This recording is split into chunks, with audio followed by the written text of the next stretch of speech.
और अब रुख करेंगे 80 खबर 80 जिले का। आज देश पाकिस्तान पर जीत की 50वीं वर्षगांठ मना रहा है। 1971 में आज के दिन दुश्मन की सेना ने आत्मसमर्पण किया था। नेशनल वॉर मेमोरियल में प्रधानमंत्री स्वर्णिम विजय मशाल जलाकर शहीदों को उन्होंने श्रद्धांजलि दी। भारत पाकिस्तान के बीच 1971 में हुए युद्ध की 50वीं वर्षगांठ के मौके पर प्रधानमंत्री नरेंद्र मोदी ने दिल्ली के वॉर मेमोरियल पर शहीदों को श्रद्धांजलि अर्पित की। इस मौके पर 1971 युद्ध के सैनिक भी यहां मौजूद रहे। इस अवसर पर प्रधानमंत्री ने 4 स्वर्णिम विजय मशाल प्रज्वलित की। इन मशालों को देश के अलग अलग कोनों में ले जाया जाएगा। इनमें 1971 युद्ध के परमवीर चक्र और महावीर चक्र विजेता सैनिकों के गांव भी इनमें शामिल। इससे पहले रक्षा मंत्री राजनाथ सिंह ने नेशनल वॉर मेमोरियल पर स्वर्णिम विजय वर्ष के लोगो का अनावरण किया। इसी के साथ पूरे साल तक चलने वाले स्वर्णिम विजय वर्ष समारोह की शुरुआत हो गई। भारत में आतंक फैलाने के लिए पाकिस्तान की नई साजिश का खुलासा हुआ है। बालाकोट में जैश के आतंकियों को अफगानिस्तान के आतंकी ट्रेनिंग दे रहे हैं। बॉलीवुड एक्टर अर्जुन रामपाल आज एनसीबी के सामने पेश होंगे। एनसीबी सुशांत सिंह राजपूत की मौत से निकले ड्रग्स केस को लेकर अर्जुन रामपाल से पूछताछ करेगी। जलपाईगुड़ी की रैली से ममता बनर्जी ने बीजेपी पर पलटवार किया। समाज को बांटने का आरोप लगाते हुए राष्ट्रपति शासन लगाने को चुनौती दी है। बीजेपी ने बताया हार से पहले की हताशा है। कृषि कानूनों के खिलाफ किसानों के आंदोलन का आज 21वां दिन है। किसान यूनियन अपनी मांगों को लेकर पीछे हटने को तैयार नहीं है। दिल्ली की सीमाओं पर प्रदर्शन कर रहे किसानों को हटाने के लिए दायर याचिका पर सुप्रीम कोर्ट में आज सुनवाई होगी।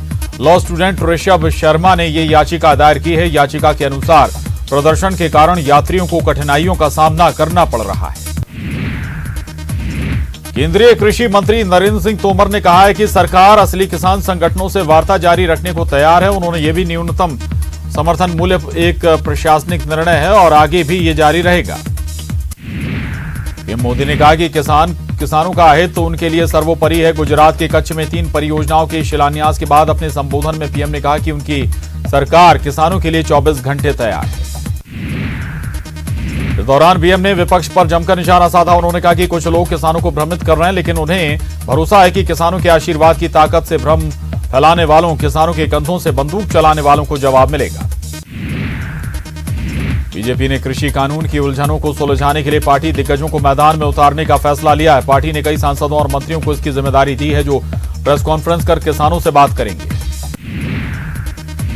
कोरोना संक्रमित होने से हरियाणा के गृह मंत्री अनिल विज की तबीयत ज्यादा बिगड़ गई है। उन्हें पीजीआई रोहतक से गुरुग्राम के मेदांता हॉस्पिटल भेजा गया। इससे पहले अंबाला हॉस्पिटल से उन्हें पीजीआई रोहतक रेफर किया गया था। अनिल विज के फेफड़े में इन्फेक्शन है।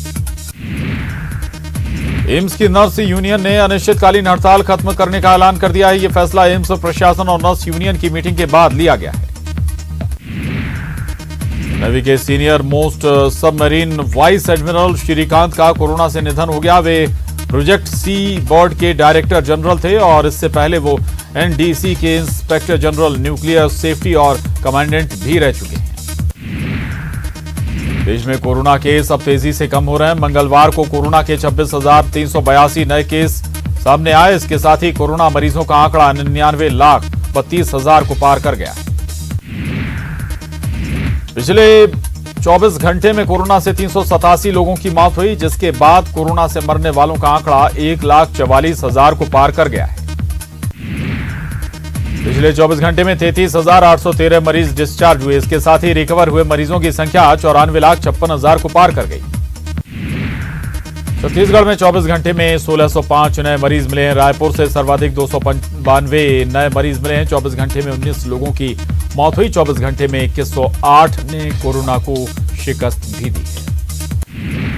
भोपाल से लौटते समय ऊर्जा मंत्री प्रद्युम्न सिंह तोमर ने देर रात गुना जिले के चाचौड़ा में बन रहे सब स्टेशन का किया निरीक्षण।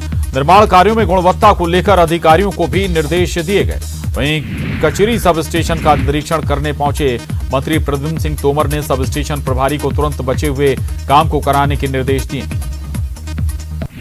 जबलपुर में सेना की जाबाज डेयर डेविल्स की टीम ने एक बार फिर अपने चिर परिचित अंदाज में खतरनाक स्टंट किए। ये खतरनाक स्टंट एक विश्व रिकॉर्ड भी बन गया है, जहां सेना के जवान बाइक की टेल लाइट पर सवार होकर सबसे लंबी दूरी का सफर तय किया। जशपुर में खानसाबेल वन परिक्षेत्र के रजौटी और ढूंढरू डांड में हाथियों ने उत्पात मचाया। देर रात 4 घरों को हाथियों ने तोड़ा। बागान में लगी गोभी की फसलों को भी हाथियों ने खा लिया। वन अमला मौके पर पहुंचा है। कांकेर में राम वन गमन पथ यात्रा के विरोध में सड़क पर उतरा आदिवासी समाज। पुलिस के साथ जमकर धक्का मुक्की। NH 30 पर चक्का जाम। सैकड़ों की संख्या में आदिवासी रोड पर बैठे। दमतरी में पारा काफी गिर गया है। जिले में घना कोहरा छाया हुआ है। विजिबिलिटी 50 मीटर से भी कम हो गई। विधानसभा सत्र की तैयारियां तेज। प्रोटेम स्पीकर रामेश्वर शर्मा ने विधानसभा में तैयारियों का लिया जायजा। संसदीय कार्य मंत्री नरोत्तम मिश्रा भी रहे मौजूद। भोपाल में कृषि कानून के समर्थन में पहुंचे किसानों में दिखी खुशी की लहर। ढोल नगाड़ों के साथ पहुंचे किसानों के साथ बीजेपी नेताओं ने जमकर डांस किया। गुना के मुआसा खुर्द गांव में 5 दिसंबर को नाबालिग लड़की की आत्महत्या के मामले में पुलिस ने आरोपी के भाई और माता पिता को गिरफ्तार कर लिया। मामले में एक आरोपी अभी भी फरार है। दरअसल 8 महीने पहले नाबालिग लड़की को शादी का झांसा देकर लाया गया था और उसे तब से प्रताड़ित किया जा रहा था।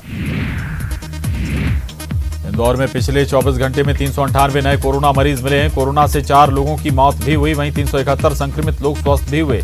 फिलहाल 4,462 कोरोना संक्रमित लोगों का इलाज चल रहा है। सीधी में अचानक बिगड़े मौसम के मिजाज की वजह से देर रात से रिमझिम बरसात शुरू हो गई। ये बेमौसम बरसात कुछ फसलों के लिए तो फायदेमंद है, लेकिन सब्जी प्याज के लिए नुकसानदायक बताई जा रही है। बरसात की वजह से ठंड और ठिठुरन बढ़ गई है और पारा गिर गया है।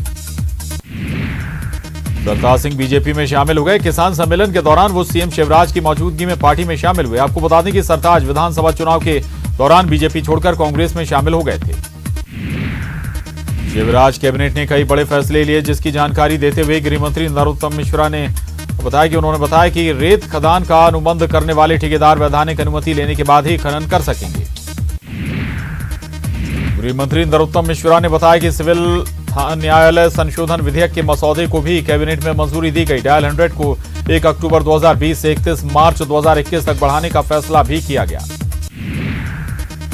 गृह मंत्री नरोत्तम मिश्रा ने बताया कि जन अभियान परिषद में महानिदेशक का नया पद बनाने को मंजूरी दी गई। साथ ही पीएम आवास योजना के तहत लाइट हाउस प्रोजेक्ट क्रियान्वयन के लिए इंदौर नगर निगम को 10 करोड़ रुपए देने को मंजूरी दी गई।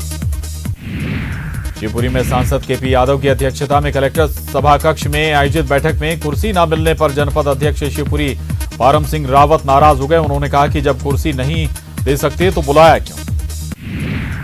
मुख्यमंत्री भूपेश बघेल ने सूरजपुर में कई कार्यक्रमों में शिरकत की। उन्होंने राम वन गमन पथ पर्यटन यात्रा को हरी झंडी दिखाकर रवाना किया तो वहीं राम मंदिर में पूजा अर्चना भी की। मुख्यमंत्री भूपेश बघेल ने सूरजपुर दौरे के आखिरी दिन नवीन बस स्टैंड और गढ़कलेवा का उद्घाटन किया। मौसम खराब होने के कारण मुख्यमंत्री का हेलीकॉप्टर से जाने का कार्यक्रम रद्द हो गया। सूरजपुर दौरे पर सीएम भूपेश बघेल ने पंडो समाज के प्रतिनिधि मंडल ने मुलाकात की और पंडो समाज ने सीएम को तीर धनुष भेंट किया। इस दौरान मंत्री टीएस सिंहदेव, उमेश पटेल, प्रेमसाय सिंह टेकाम मौजूद रहे। प्रदेश सरकार के 2 साल पूरे होने पर कृषि मंत्री रविंद्र चौबे ने सरकार की उपलब्धियां गिनाई। रविंद्र चौबे ने कहा कि सरकार के 2 साल बेमिसाल रहे। जनता से किए गए वादे पूरे किए गए। कोरोना काल में भी विकास जारी रहा। मध्य प्रदेश के पर्यटन, संस्कृति और आध्यात्म विभाग की मंत्री उषा ठाकुर ने किसान आंदोलन को लेकर कहा कि पंजाब और हरियाणा में उच्च कोटि के दलाल सुनियोजित तरीके से किसान आंदोलन को चला रहे हैं और उसमें वामपंथी सोच और टुकड़े टुकड़े गैंग समाहित हो गए।